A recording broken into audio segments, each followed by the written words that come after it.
Ok. Bon, vous avez eu le temps, tout le monde est revenu des toilettes.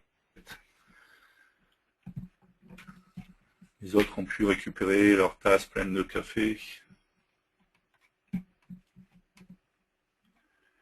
On va continuer donc. Alors, donc on parlait du système EC2. J'ai créé une instance. J'ai donc une machine ici.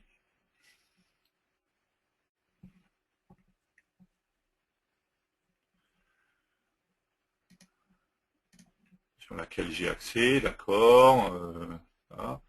J'ai paramétré, alors juste pour remontrer, faire comment faire.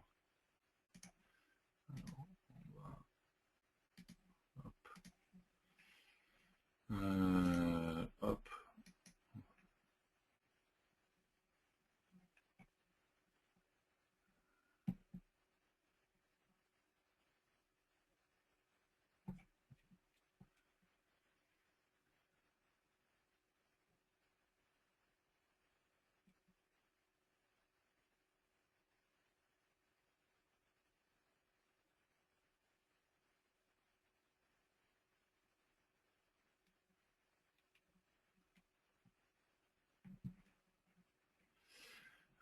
Qu'est-ce que je cherchais? C'était ça.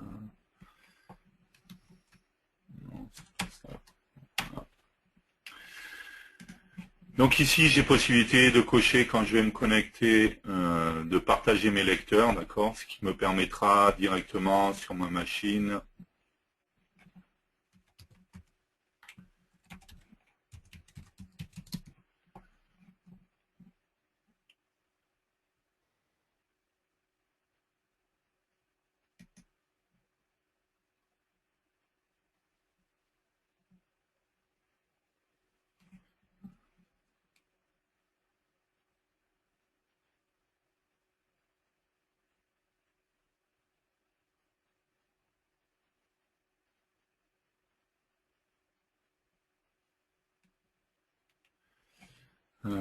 d'accéder ici, c'est pas ça que je voulais, je vais y arriver.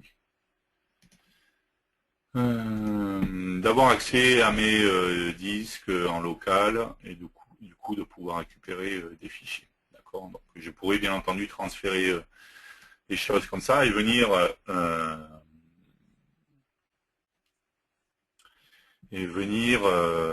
mettre mes applications Delphi. Mais si je voulais, je pourrais également, sans avoir besoin de faire ça, et donc me connecter directement en partageant tout ça, ce qui peut poser problème des fois avec des droits et autres. J'ai possibilité quand je crée une application, on va donc créer une application classique.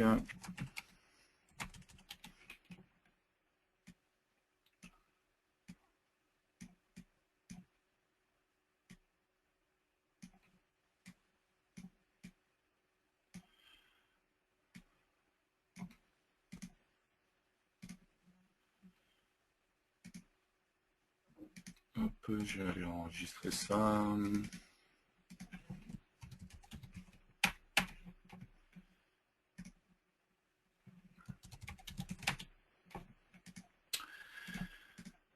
J'ai possibilité, même sur Windows, en fait, d'utiliser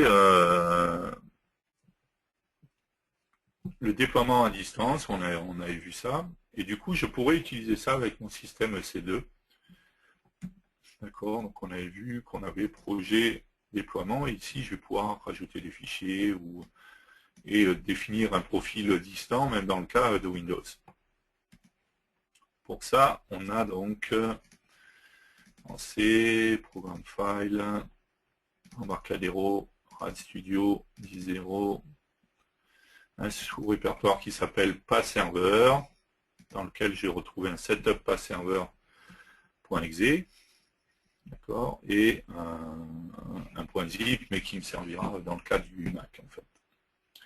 Donc si je reviens sur ma machine, je vais en profiter du coup d'avoir partagé mes fichiers pour aller sur ma machine et récupérer du coup ce PassServer, Embarcadero. Studio 10.0.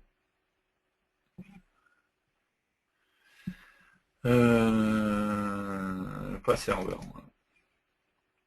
Donc je vais récupérer ce setup pas serveur que je vais mettre en local. J'ai un sous-répertoire ici, le dev du jeudi S2. Pas serveur. Hop, je vais copier ça ici.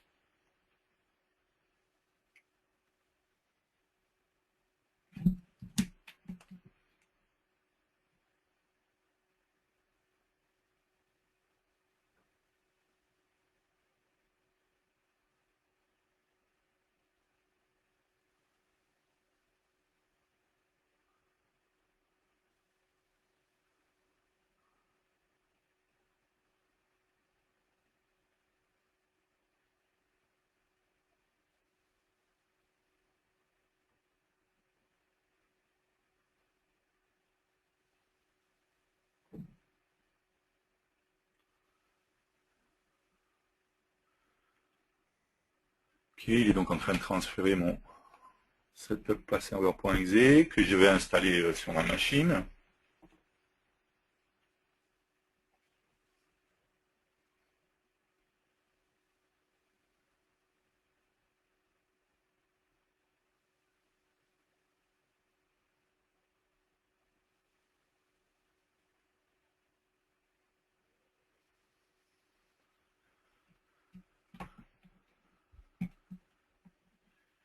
Allez, allez.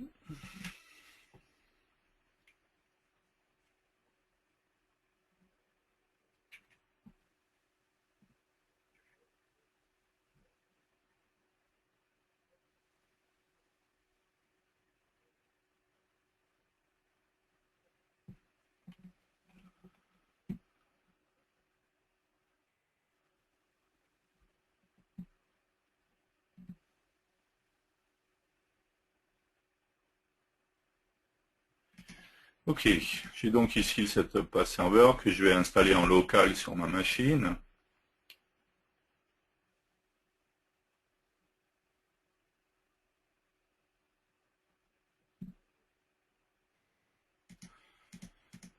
Hop.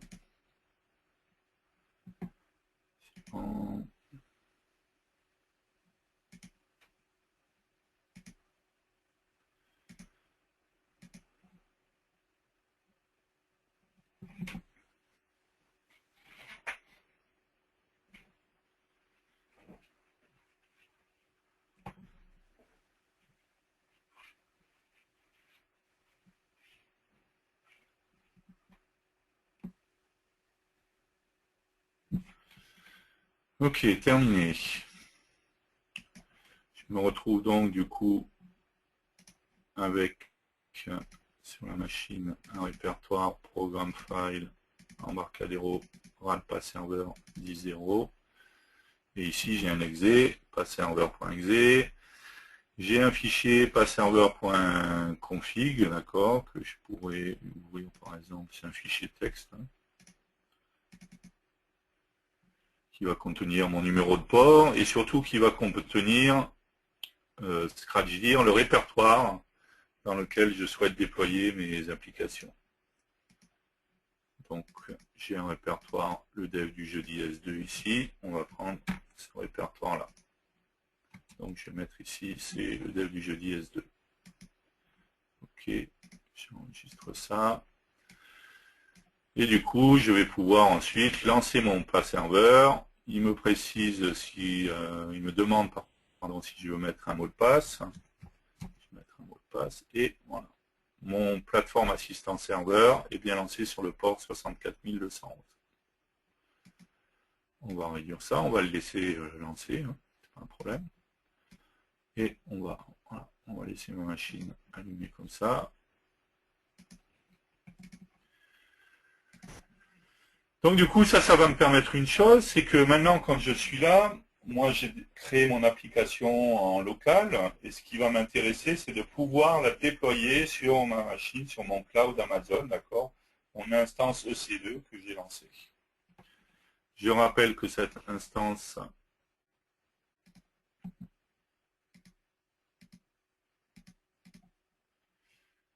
Donc,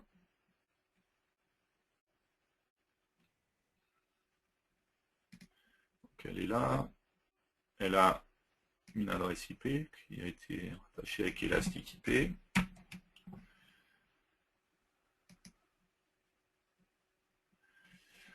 Pardon. Hop. Et donc ici, bon, quand j'exécute classiquement mon application, d'accord, j'ai mon application, on est d'accord, que ça fasse quelque chose quand même.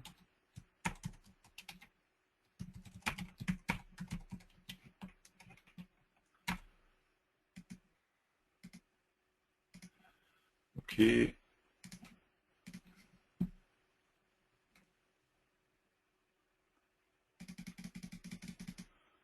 Ok, jusque-là, on est d'accord. Ce qui pourrait m'intéresser, c'est de dire, maintenant, moi, je veux pouvoir la déployer, mais la déployer directement sur le cloud Amazon, sur ma machine EC2. D'accord ? Donc ici, en fait, sur ma plateforme cible, je vais pouvoir assigner un profil distant. Je vais faire ajouter, quel est le nom du profil. Donc on va appeler ça le dev du jeudi S2 épisode 5. Quel est le nom de l'hôte? C'est tout simplement mon adresse IP. Le numéro de port, c'est le numéro de port que j'ai mis. Et le mot de passe. Je peux tester la connexion. La connexion est bien réussie. Je vais donc faire suivant. Je prends C++, j'ai pas besoin d'utiliser le profil particulier C++, et je vais lui dire d'utiliser le profil EDEV du jeudi épisode 5. D'accord? Donc j'ai bien un profil distant qui a été créé pour le Windows 32 bits. Du coup, maintenant, j'ai mon application. Quand je veux l'exécuter,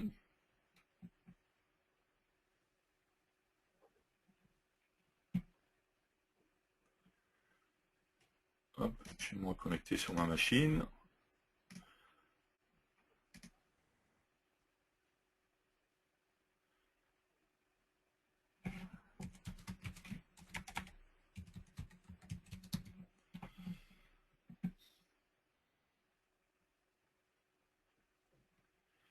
On voit bien ici qu'il m'a créé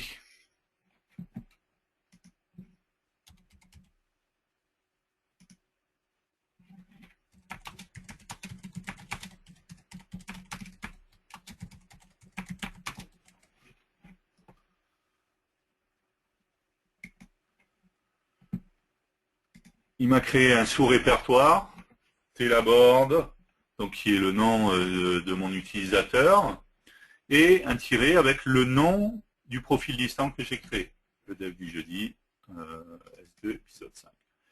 Dedans, il m'a créé un sous-répertoire démo 1, et dedans, il m'a créé mon application qui m'a transféré, c'est pour ça que ça a pris un petit moment, hein. Il a fallu le temps qu'il transfère, et du coup, je me retrouve bien avec mon application, d'accord, au passage, moi qui m'a lancé le remote debugger, et qu'ici, on s'est bien connecté. D'accord, donc ici j'ai bien sur mon serveur accès mon application, on est d'accord que je peux mettre des points d'arrêt, d'accord, je vais sur ma machine, je clique ici,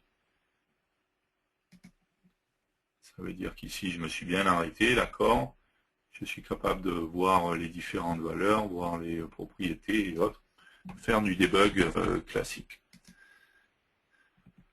D'accord, donc du coup je pourrais très bien déployer mon application sur mon serveur distant. D'accord. Pour ça, il va juste donc falloir que je crée un profil distant sur ma plateforme comme je l'ai créé. Et je vais pouvoir, alors ici j'ai lancé l'application, mais j'aurais pu faire juste le déploiement pour aller copier l'application au niveau du serveur. D'accord. C'est ce qui a été fait ici. Il m'a bien créé mon application. On avait vu également, hein, donc, que si je vais dans projet déploiement, Ici, je trouve la liste des fichiers donc, qui sont déployés, d'accord. J'ai possibilité, si je veux, de rajouter des fichiers. Imaginons donc que j'ai besoin ici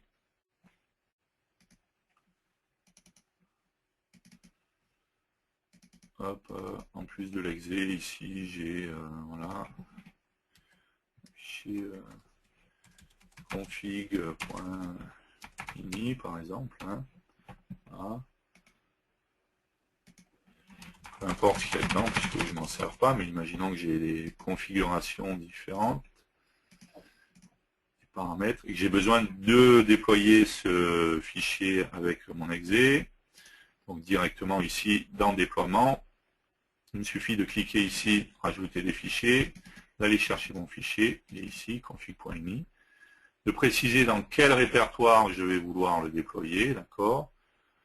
Je peux choisir, attention à ça, les configurations, sur quelle plateforme et autres. Et ensuite, j'ai juste besoin de faire déployer. Et automatiquement, si je retourne sur ma machine, on retrouve bien mon exe et mon fichier de config. D'accord ? On est d'accord que si je choisis de déployer des fichiers qui seront gros, forcément ça prendra un petit peu de temps, le temps qu'il transfère tout sur la machine. Okay. Donc en fait, on se rend compte qu'avec le cloud et le système EC2, je peux transférer des applications du coup, et je vais pouvoir du coup assez facilement utiliser, comme c'est un serveur Windows, une application que j'ai créée avec Delphi ou avec C++ Builder. Du coup, très simplement, en fait, on se dit,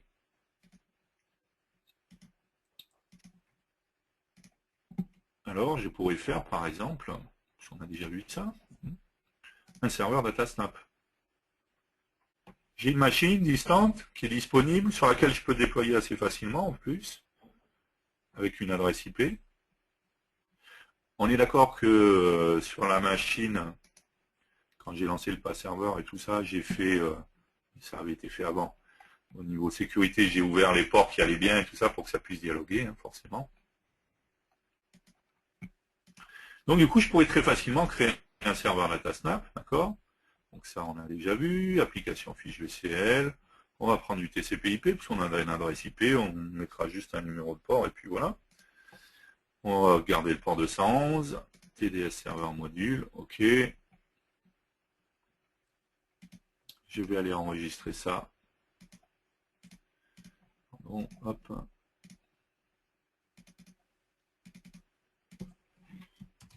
Numéro 2. Enregistrer.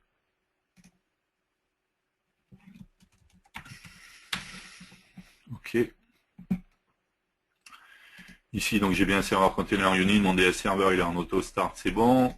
Ici, je retrouve mon serveur méthode unit avec mes différentes méthodes d'exemple. On pourrait récupérer les dates, heure, serveur,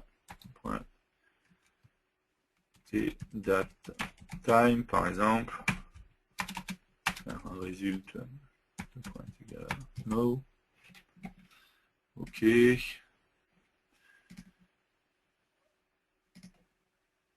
Je vais compiler mon application. Ok, j'ai mon serveur DataSnap qui est prêt. De la même manière que tout à l'heure, sur le Windows 32 bits, sur la plateforme Windows 32 bits, je pourrais le faire de la même manière sur Windows 64 bits, on est bien d'accord. Je vais faire assigner un profil distant, et je vais utiliser mon profil le dev du jeudi S2, épisode 5. Encore une fois, je pourrais aller dans projet, déploiement et déployer ce que j'ai besoin de déployer en plus si j'avais besoin, d'accord. Et ici, au lieu de faire construire, je vais tout simplement faire déployer. D'accord, donc là, ça prend un petit peu de temps, bien entendu, parce qu'il faut le temps qu'il transfère. Hein.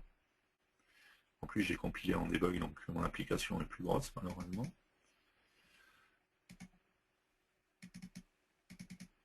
Mais on voit bien déjà qu'il m'a créé un répertoire en démo 2, dans lequel il est en train de transférer, hein, si je rafraîchis, on voit bien la taille de l'application qui augmente.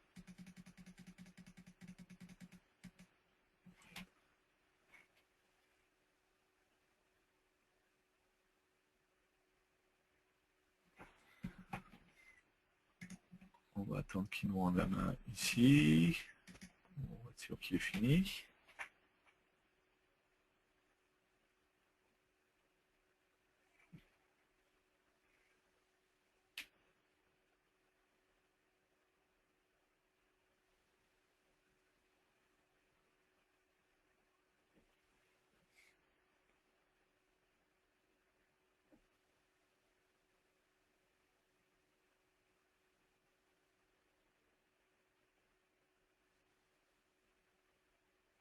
Ok, il a terminé.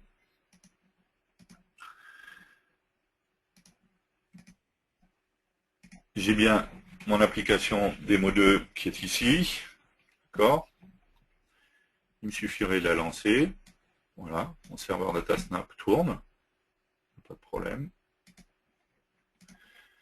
Ici, je vais fermer. Je vais créer une nouvelle application et je vais créer mon application courante, cliente, pardon.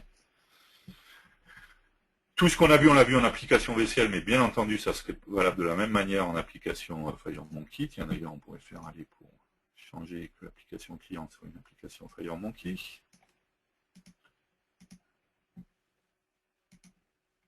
Bien entendu, tout ce qu'on a vu jusqu'à maintenant, c'est faisable également de la même manière en Delphi et en C++ Builder.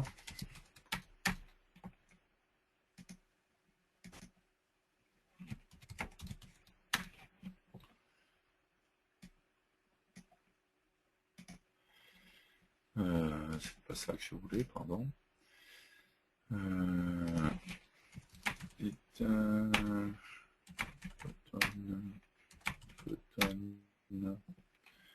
Et SQL connexion. On a dit pour se connecter à un serveur DataSnap, il nous faut un composant SQL connexion.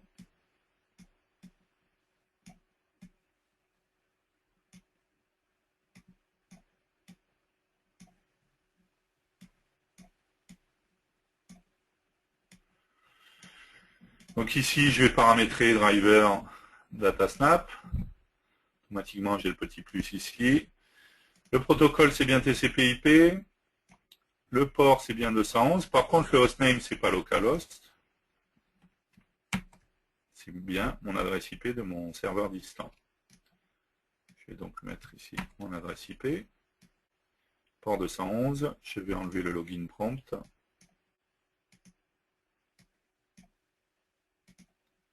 Connected à true.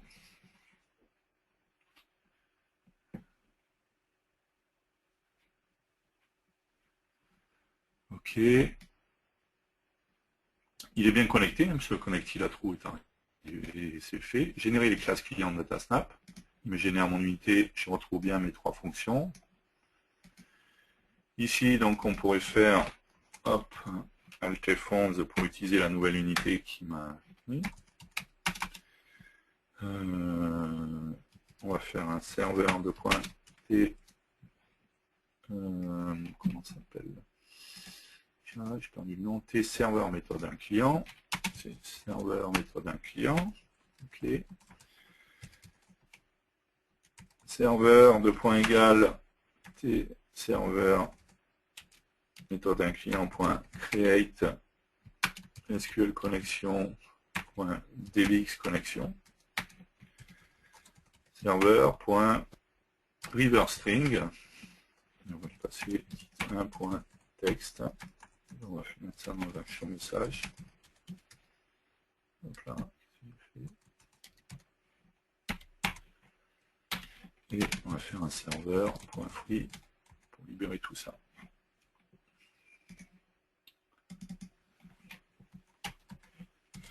Ici, bon, c'est un peu idiot, hein, on refait encore une fois.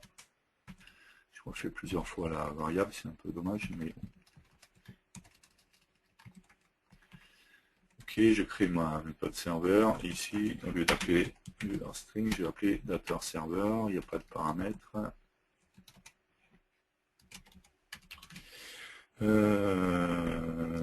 Datetime to str. Ok.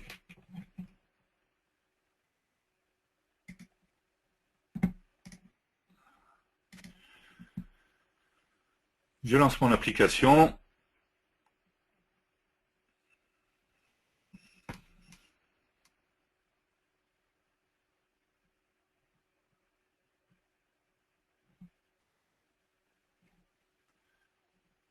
Ok.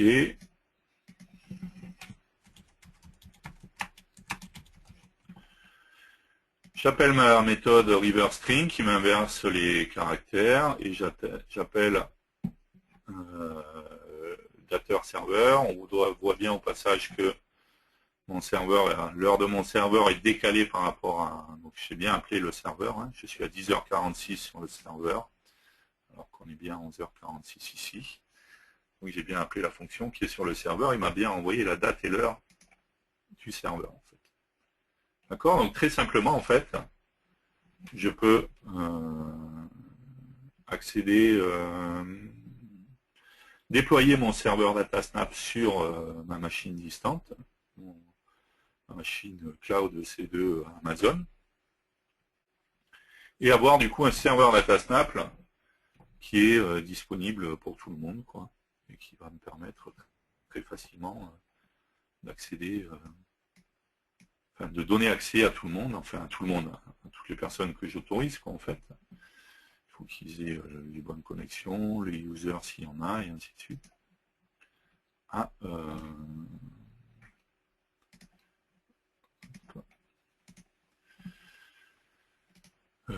via le réseau, hein, à partir du moment où ma machine elle est disponible, que mes ports sont ouverts, il n'y a pas de problème.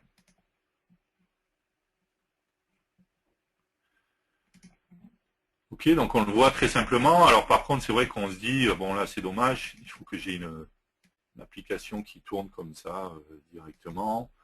Ça pourrait être bien aussi d'avoir accès à des données ou ce genre de choses. Donc c'est le genre de choses qu'on peut faire très simplement, hein. Hop, je vais fermer tout ça. On se rappelle que quand on crée un serveur DataSnap,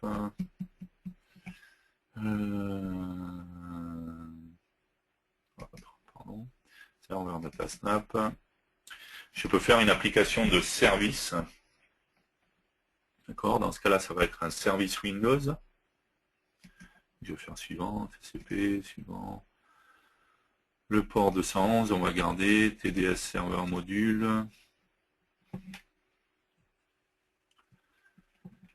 D'accord, donc dans ce cas-là, on est d'accord que j'ai pas de fenêtre, je suis dans un service Windows, il n'y a pas de fenêtre, c'est normal. J'ai mon serveur container unit, j'ai mon projet.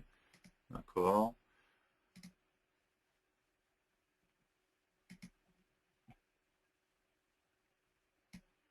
Ici, je vais trouver donc dans mon serveur container unit les informations spécifiques à mon service Windows, le display name, d'accord. Serveur DS, le dev, du jeudi S2 épisode 5. Ok, là. Quel est le type du service? Est-ce qu'il est en démarrage automatique? D'accord. Est-ce qu'il permet la pause, le stop? Ok. Alors, on va aller enregistrer tout ça. 4. Hop.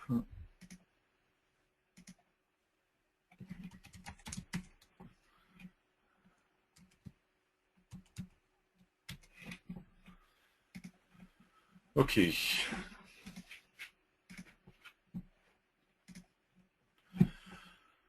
Donc ici, de la même manière, je vais retrouver le serveur,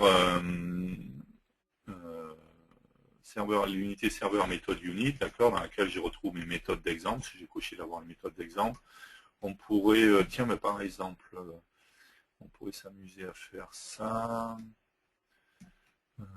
Si je prends FireDAC, je vais regarder, je crois que j'ai quelque part addemo.db.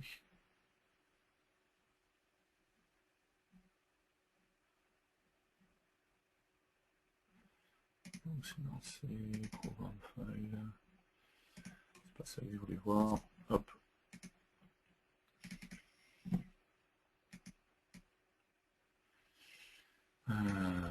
Donc dans ces programmes files, allez, on innove là, on fait Embarcadero, FireDAC, puisqu'on a parlé de FireDAC déjà, sample, non, c'est dans DB, je crois, DB data addemo.mdb.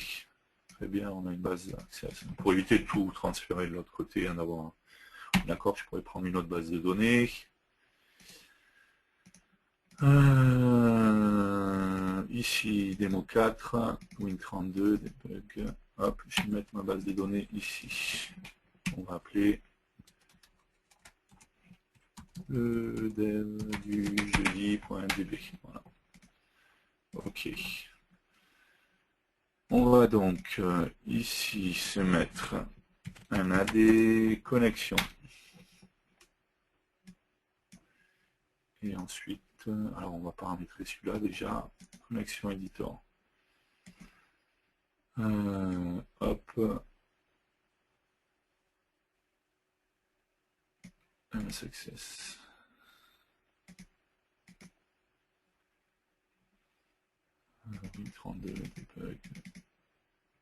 Alors on va pas mettre le chemin en dur, on va juste mettre du jeudi.mdb.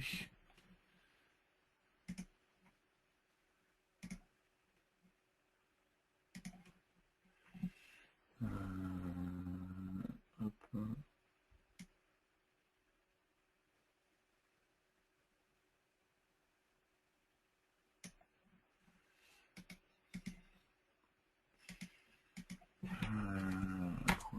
Slash début jeudi.mdb.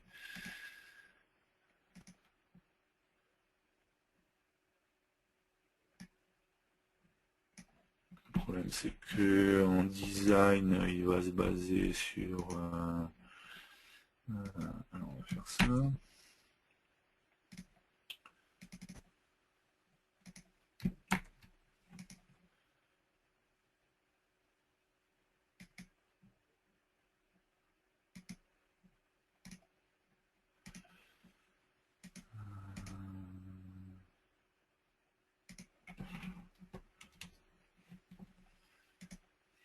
Alors on va essayer comme ça. Ok, c'était pas ça que je voulais.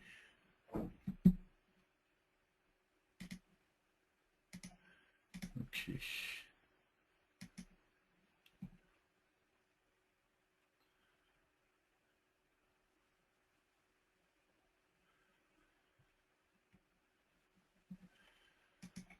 Derrière, on va mettre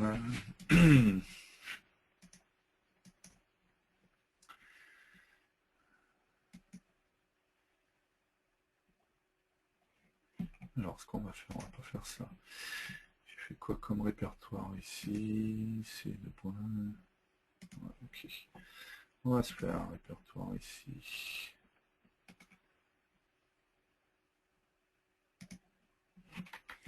DB, le dev du jeudi. Hop.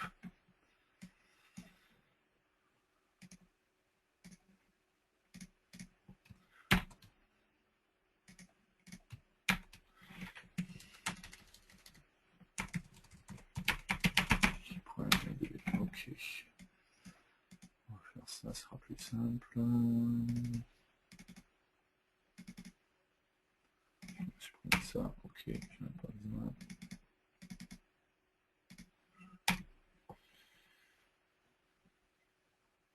Ok.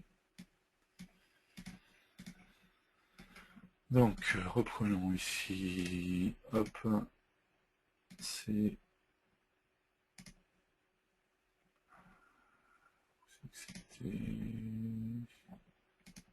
DB, le DB, voilà, ok, test. Ok, je me suis bien connecté. Ici, je vais prendre un AD table. Je vais pas oublier le weight et le comment ça s'appelle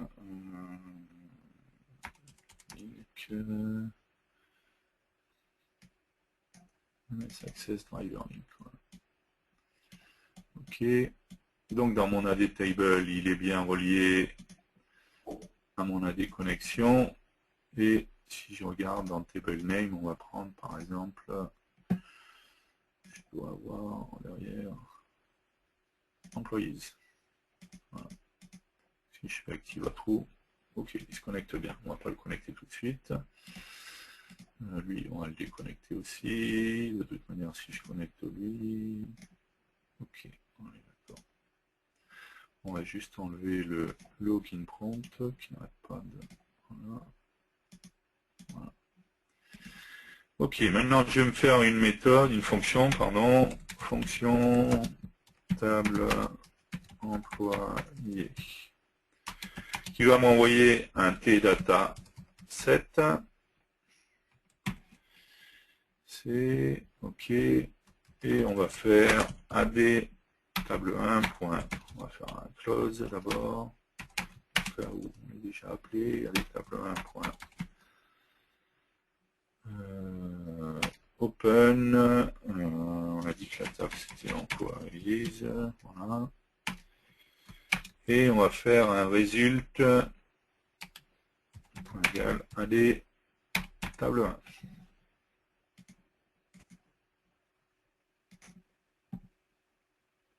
Ok. J'ai mon serveur DataSnap qui est fait, qui a été paramétré en service Windows, d'accord. Je vais ici, bon alors on pourrait le transférer par là, je vais gagner du temps, je vais aller le transférer en récupérant ici. Hop. C'est pas sélectionné, pardon. On va copier ça déjà. Hop, on va mettre là. Donc ça c'est la base de données, donc j'ai recopié en local dans les mêmes répertoires, hein, le dev du jeudi, ok. Et ici ensuite, pardon, pas ici, ici, allez, serveur, yes, hop, on va récupérer,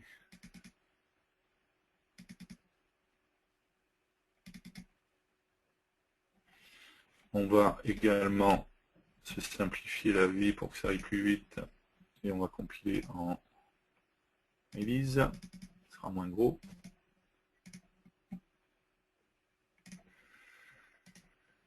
Ok, donc release, on voit qu'il est du coup beaucoup moins gros que ce qui se faisait de l'autre côté, d'accord. Quand on était en debug, et on va le transférer ici.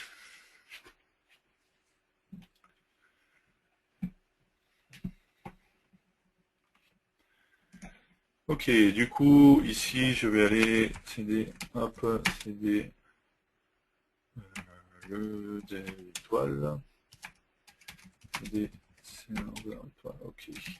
Donc ici, j'ai bien mon exe, ds demo4.exe. Je rappelle que c'est un service Windows, d'accord.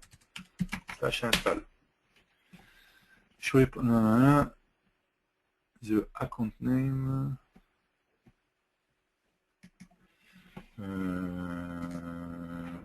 Hop.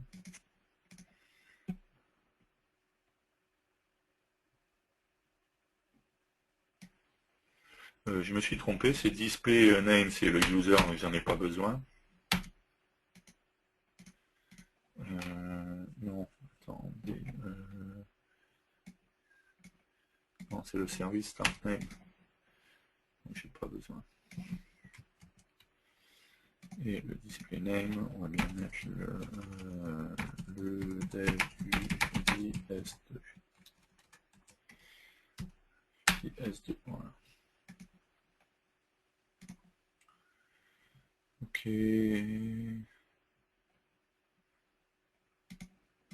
On va recompiler.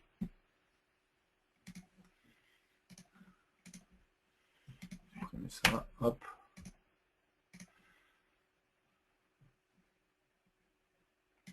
Et on va reprendre ici.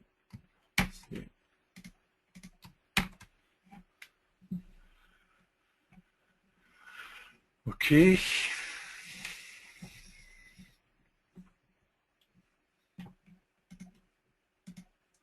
Je vais refaire ici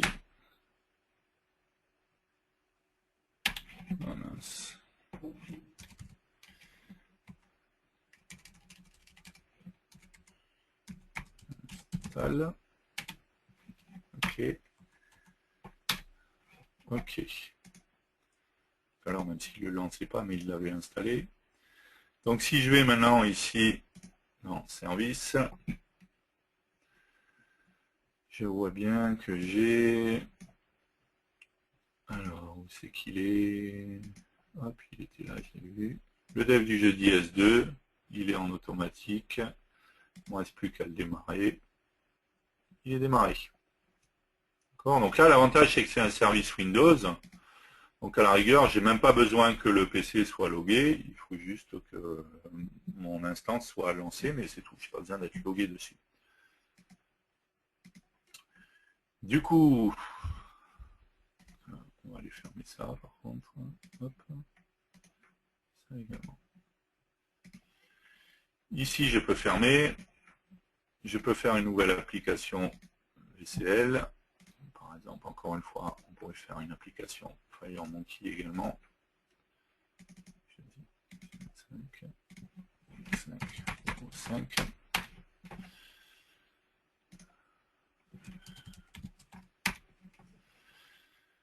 Ok. Allez, tiens, soyons fous, utilisons FireDAC. J'avoue que je ne l'ai pas fait encore avec FireDAC. Donc,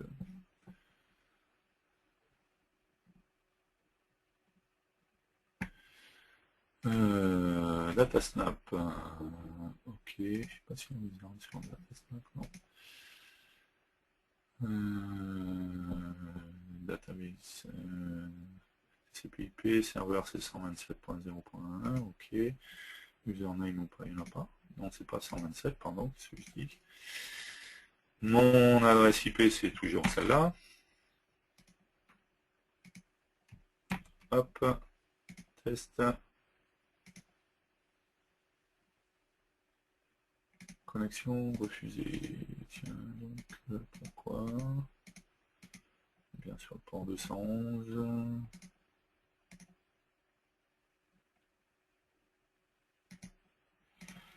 Alors,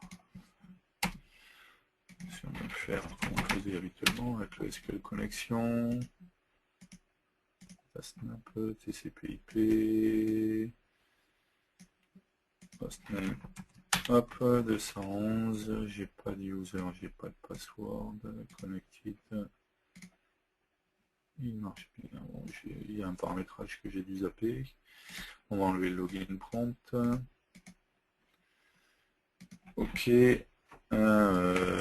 simple dataset, on va gagner du temps. SQL serveur méthode.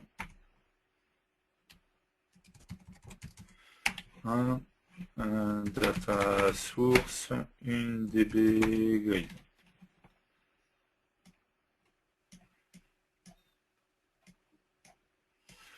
Hop, donc lui, le SQL connexion, il est bien connecté. SQL serveur méthode, il va juste me servir pour récupérer le nom de la méthode. La DB grid, je la relie à mon data source et le data source à mon simple dataset. Ok, lui, je le relie à mon SQL connexion et dans serveur méthode name, je vais retrouver quelque part table employée, voilà, qui est là. Donc c'est ce nom-là que j'ai besoin de copier pour utiliser dans le simple dataset, que je relie à mon SQL connexion. Et dans la partie dataset, je vais mettre CT serveur méthode dans commande type et dans commande texte, je vais mettre le nom de ma méthode. Ok, active à true. Ok, j'ai plus besoin de ça. Hop.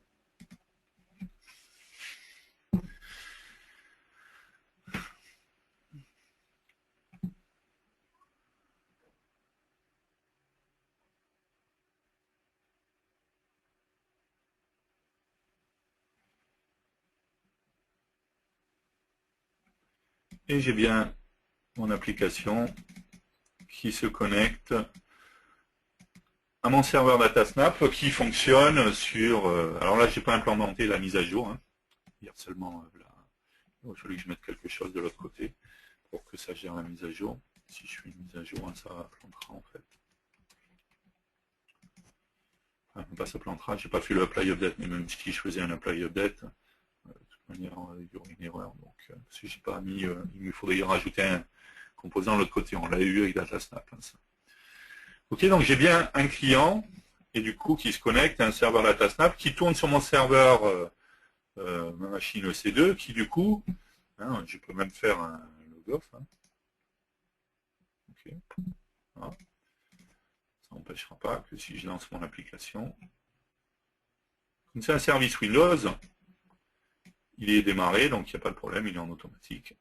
Voilà. J'ai bien accès à mes données. Allez, soyons fous.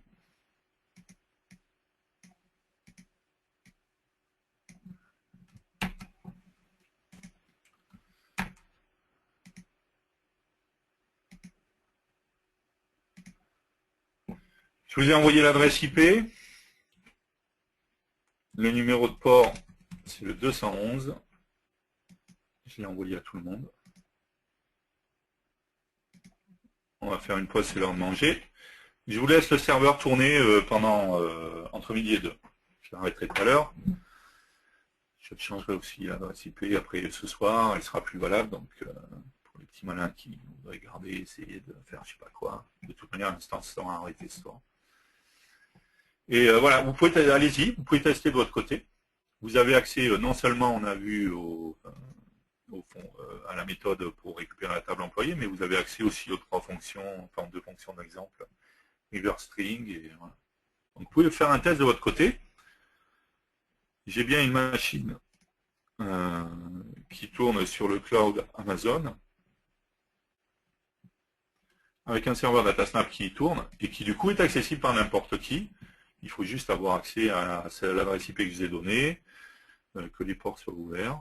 Au niveau du serveur, ça a été ouvert, donc il n'y a pas de souci. Et voilà. Vous pouvez faire vos tests entre midi et 2, vous pouvez faire vos tests de votre côté. Voilà. Pendant ce temps, je vais répondre aux questions, et après, je vais vous laisser aller manger. Je sais qu'il y en a plein qui sont faim. Alors,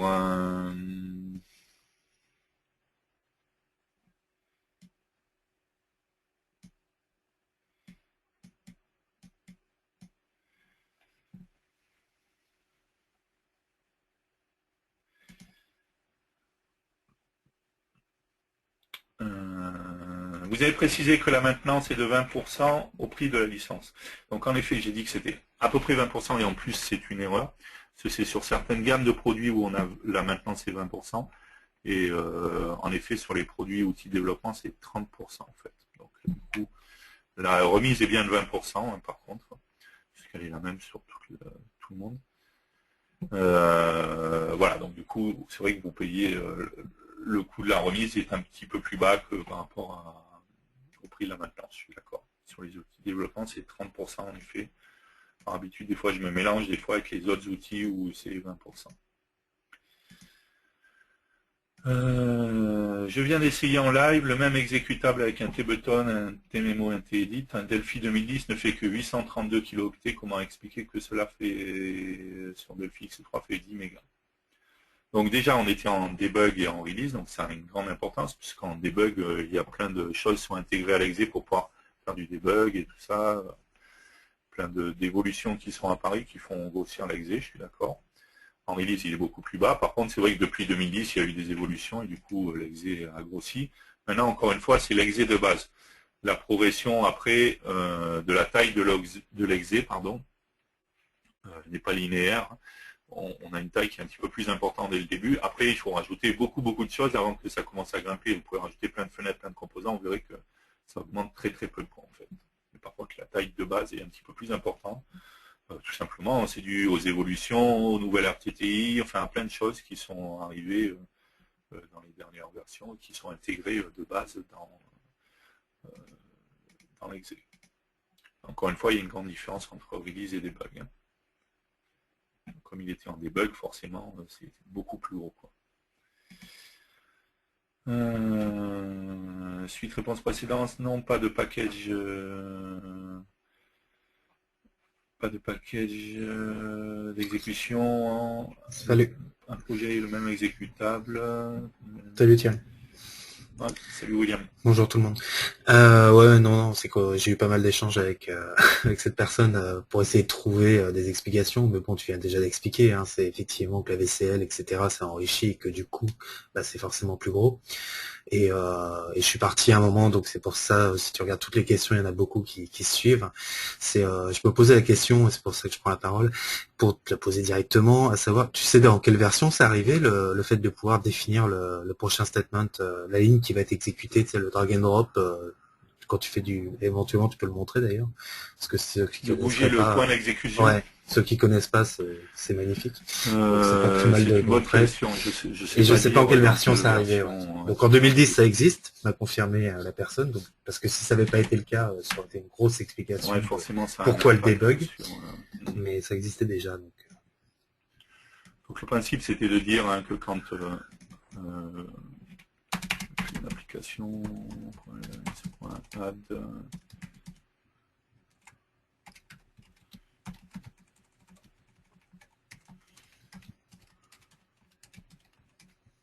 Parfait. Un point d'arrêt peut-être. oui, je vais juste, en T'es fait, pas je crois obligé qu'il y avait d'enregistrer, d'autres hein, c'est pas la peine. fiches. Ouais. Ok, donc mettre un point d'arrêt, ça c'est classique. Je mets un point d'arrêt. Lorsque je clique, je m'arrête sur ce point d'arrêt. Après, j'ai une flèche qui est là, c'est le point d'exécution en fait. Je vais pouvoir déplacer ce point d'exécution. Je peux prendre, cliquer, je déplace, je relâche. Mon exécution revient au début en fait de ma procédure. Si je fais F9, je refais la même chose. Je reprends mon point d'exécution, je relâche, je refais F9, je continue. On voit bien que j'ai fait 1, 2, 1, 2, 1, 2, 3, 4, 5. J'ai bien repassé plusieurs fois. C'est la même application, elle n'a pas été changée. Et de la même manière, je pourrais très bien dire, j'arrive ici, et au lieu de remonter, je pourrais descendre mon point d'exécution. Et du coup, j'ai fait 1, 2, 5. Donc les lignes 3, 4 n'ont pas été exécutées. En fait. Donc ça existait en 2010, mais on sait pas. Je sais pas à quelle D'accord, version ok. ça a été J'avoue, je ne implémenté, savais pas mais non plus dans quelle version. d'accord. Par contre, je ne sais pas en quelle version on est passé sur le système MS Build. Je pense que ça a un impact aussi sur la taille de. C'était encore avant ça. C'est vieux. Oui, c'était peut-être avant. Ok. Ouais. Bon, il y a pas mal de nouvelles choses, d'évolutions dans la VCL et tout ça qui font que oui, forcément, l'exé de base en fait est plus gros que dans les anciennes versions. Maintenant, encore une fois, ce que j'ai dit, l'évolution n'est pas linéaire. Hein. C'est pas dès que je vais rajouter une fiche, je vais prendre 20 mégas. Donc il y a une taille qui est assez importante depuis au début. Encore une fois, une grande différence entre debug et release. Mais après, ça augmente très très peu et il faudra vraiment beaucoup de choses après pour que votre exé augmente. Et sinon, dans projet aussi, parce que c'était une des premières questions dans cette série-là, c'est dans les options, voilà, les options de post post construction. J'y arriverai pas décidément. En post événement de construction en fait, à gauche. Quand on me demandait donc du coup est-ce qu'il y avait possibilité de compresser, donc c'est à ce niveau-là que vous allez pouvoir spécifier des commandes, et donc si vous avez un outil qui vous permet de compresser votre exécutable, vous pouvez effectivement spécifier la commande là. Après je le ferai C'est pas des sur une commandes toutes partie, je bêtes le ferai sur une surtout, partie quoi. release éventuellement. Et bon après il faut se renseigner sur les outils qui permettent de compresser s'il y a du pourri, parce que bien évidemment le exe est plus petit, ça entre guillemets encrypte plus ou moins le fichier, mais bon c'est assez facile à décrypter, et après, il y a des histoires de mémoire, etc. Enfin, je vous laisse vous renseigner dessus, mais il y a du pour et du contre.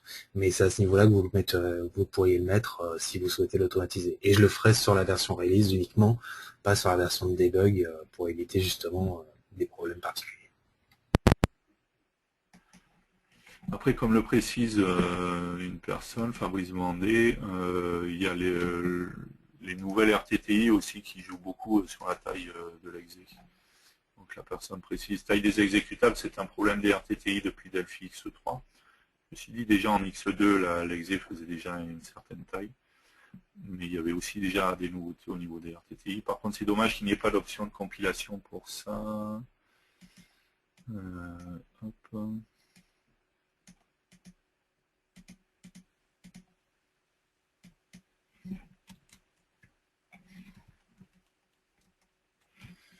Alors, je ne sais pas ce que c'est le lien, on va regarder. Ouais, c'est intéressant. Large Delphi Removing RTTI properly. Ouais, bah, UPX, c'est Il y a des typiquement options pour UPX, c'est celui que désactiver j'utilise. les RTTI. UPX, c'est celui que j'utilise, et effectivement, il y a du pour, il y a du contre, attention, hein. Parce que après, qui dit exécutable shrinké, enfin donc compressé en mémoire, enfin après ça donc en fait quand vous lancez votre exécutable, il est décompressé en mémoire.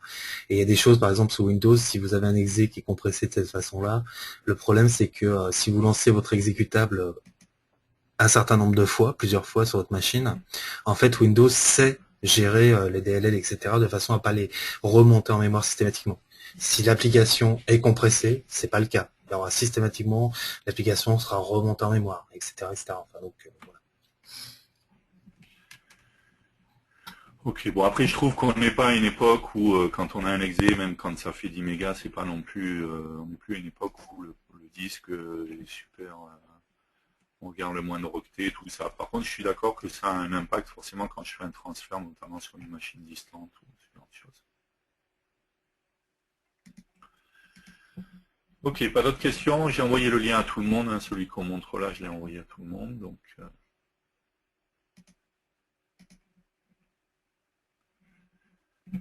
ok, ben, je vais vous laisser aller manger. Je laisse tourner le serveur DataSnap, hein, s'il y en a qui ont envie de jouer avec, pas de problème, allez-y. Je vous ai donné l'adresse IP, je vous ai donné le numéro de port, 211.